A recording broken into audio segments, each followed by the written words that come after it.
At one time this metropolis was a beacon of glass, towers reaching high into the clear blue sky. Now here she lays down sad, a pile of pancakes and all her proud glass windows have been thrown out as melted blobs of glass flying off long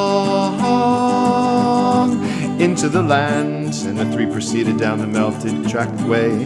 Up ahead were tiny hills and small mountains of mashed potato, lump glass and steel, twisted forests of upturned iron and rivers upon rivers of black burned plastic. From the low and soft blanket sky, the falling ash was almost blue in its blackness, and the approaching fields were but thick sheets of smooth melted glass. The fire had been so incredible that absolutely everything had been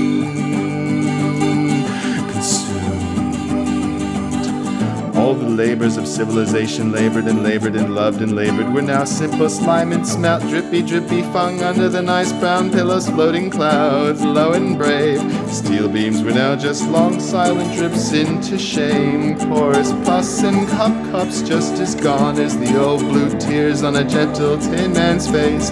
Avenues and boulevards moving under themselves, transformed into fields of soft giant tooth fillings everywhere, like dried phlegm, snot on the end of your finger falling into the palm. This is it, this is what's left of the metropolis. Here is a legacy left of smart pants industrialists and laboring, muscle-bound, steel-bending iron men who made the cities, playing and hammering and sewing and singing, dollars exchanged in checks, written slop, now slop on your face. Wiggle a pair of big tits on a cowboy stage, big tits with nipples of shark heads that squirt blood on your nose after biting your big fat tongue right off.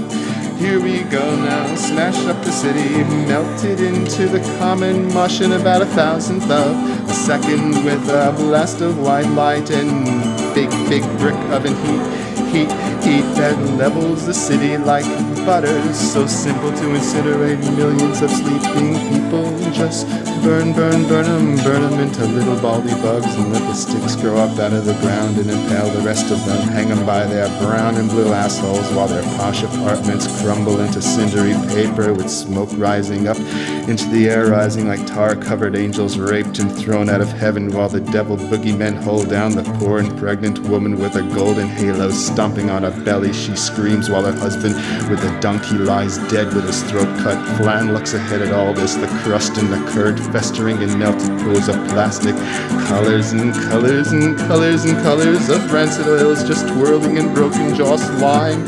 Everything has indeed been reduced to the common mush, everything reduced to the bare ingredients, side by side, smoldering like piles of shit, like bubbling piles of shit, bubbling paint and bubbling shit, the common denominator, the common mush, common careless.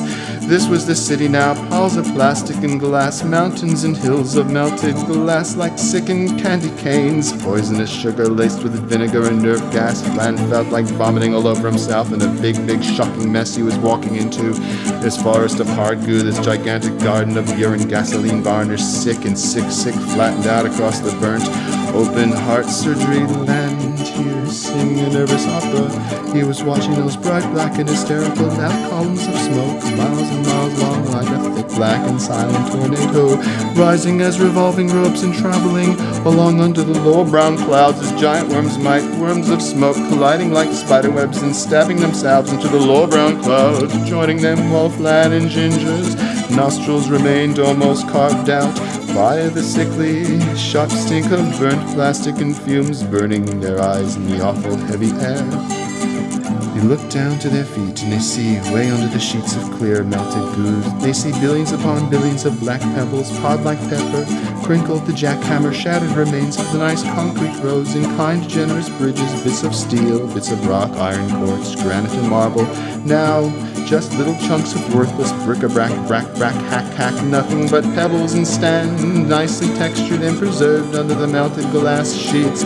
Just the common mush now, the common denominator, the very basic ingredients. This big, tired and bleary-eyed tip of the hat, mass structure, all broken and confused and shattered. Lay down now, lay down, you quiet and sad corpse with pale blue face and crying relatives. Lie down across the barren land where the earth can now hear that your heart has stopped. No more nice urgent beating, it's just a packet of still muscles filled with festering blood.